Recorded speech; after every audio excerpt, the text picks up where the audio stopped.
Well, it is nice and comfortable outside right now, but it looks like we are in for some severe weather later in the day. Thank you for joining me at noon. I'm Lauren Scafidi. We want to get right into weather, so here's a look over the metro right now. It's looking pretty calm at the moment.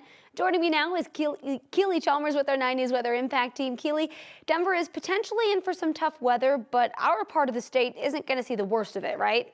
Right, we'll likely hear a rumble of thunder, a general run-of-the-mill thunderstorm moving through this afternoon. The severe weather to the east and really to the south of the metro area this afternoon into this evening. But yes, calm.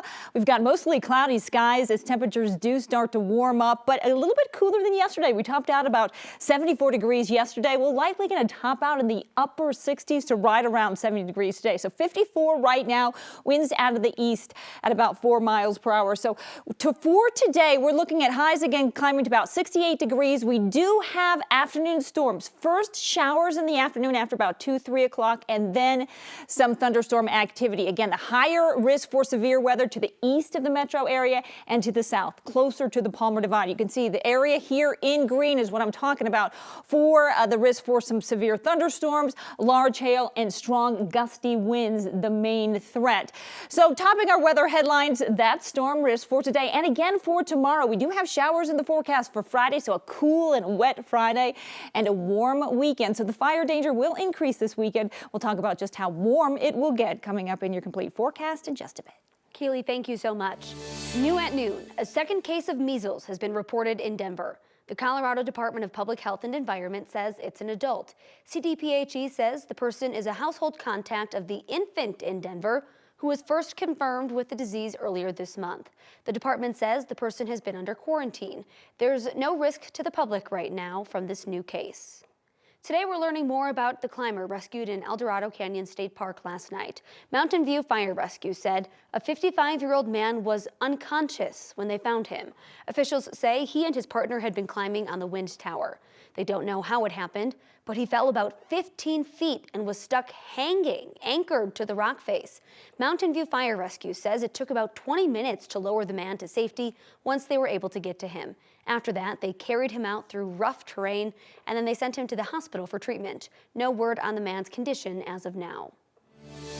Parents in Douglas County made one final plea to the school board last night to keep 3 elementary schools open. It did not work.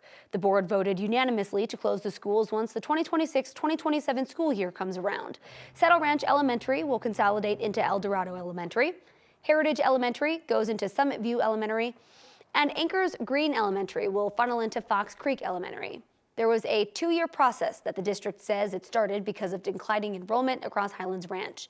Still, parents didn't want to have to uproot their students' school life and education. The district says it'll make building improvements to the schools that are now taking in the additional students. They plan to maintain the old schools for community use and for school district programming. Douglas County is facing a new lawsuit accusing the Board of County Commissioners of violating state open meeting laws more than a dozen times since December.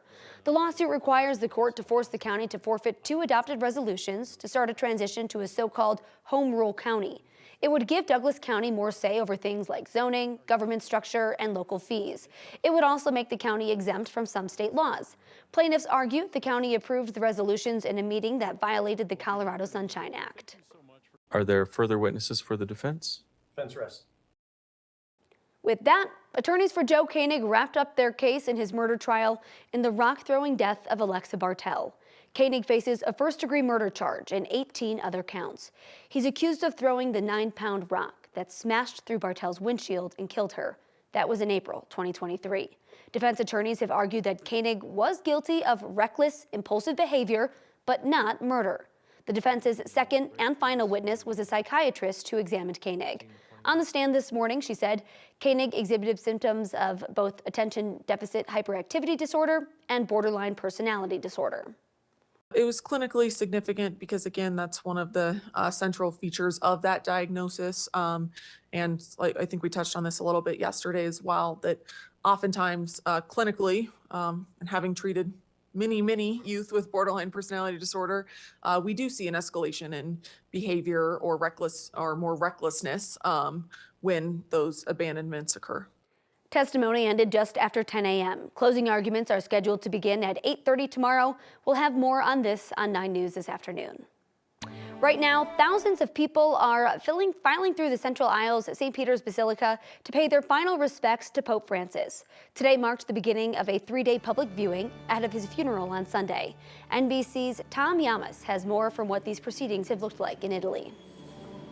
At the center, facing the pews, the coffin carrying Pope Francis, the late pontiff requesting it not be elevated so he could be on the same level with the people he served. I think the Pope made an impact on the world, and I think his message of peace and tolerance is one that we could all subscribe to.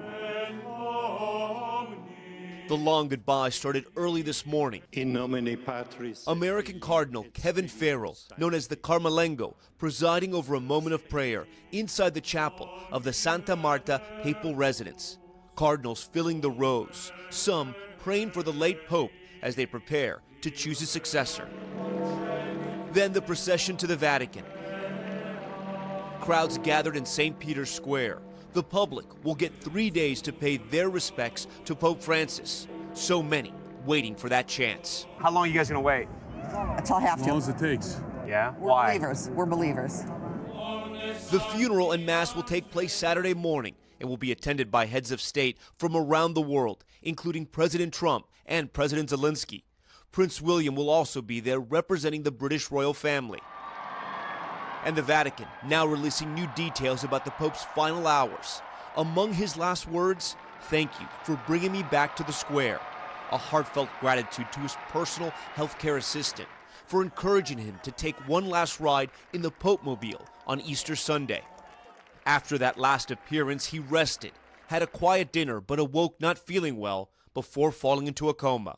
The Vatican saying that according to those who were with the Pope in his final moments, he did not suffer.